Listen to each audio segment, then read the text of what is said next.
काय ग पोरी, एवढी का टेन्शन मध्ये आहेस?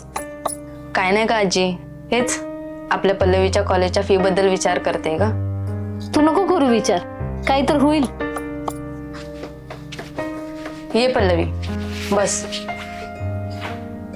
तुझ्याच कॉलेजच्या फी साठी 12,000ची व्यवस्था झाली आहे. उद्या मामांकडून 2,000 मिळतील, त्यामध्ये तुझं कॉलेजची फीचं काम होईल ना ग. तेवढ्यात तर नाही होणार ग. अजून किती लागतील ग पैसे? अजून 1 रुपया पण लागणार नाही. म्हणजे अगं तायडे, आपल्या महाराष्ट्र राज्याचे उपमुख्यमंत्री साहेब आहेत ना, एकनाथजी शिंदे.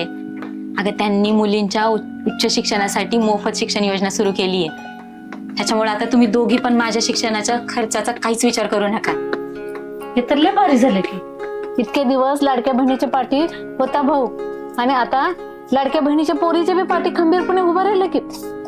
आणि आजी, इतकंच नाही तर मुख्यमंत्री युवा कार्य प्रशिक्षण योजना, मुख्यमंत्री अन्नपूर्णा योजना, मुख्यमंत्री वयोश्री योजना, मुख्यमंत्री तीर्थदर्शन योजना, अगं अशा कित्येक योजना सुरू केल्या आहेत त्यांनी. खरं आहे बघ, आपण एकनाथ शिंदे साहेबांवरती विश्वास ठेवला आणि त्यांनी तो सत्यात उतरवला. त्याचबरोबर आपण शरददादांनाही साथ दिली, आणि खरंच असाच जर विकास व्हायला हवा असेल तर आपल्या संतोषदादांनाही साथ द्यावी लागेल. तेव्हा कुठे विकासाला अजून चालना मिळेल. म्हणून आता विकासासाठी आणि विश्वासासाठी फक्त संतोषदादांनाच साथ द्यायची. यावेळेस आमचं मत संतोषदादांना.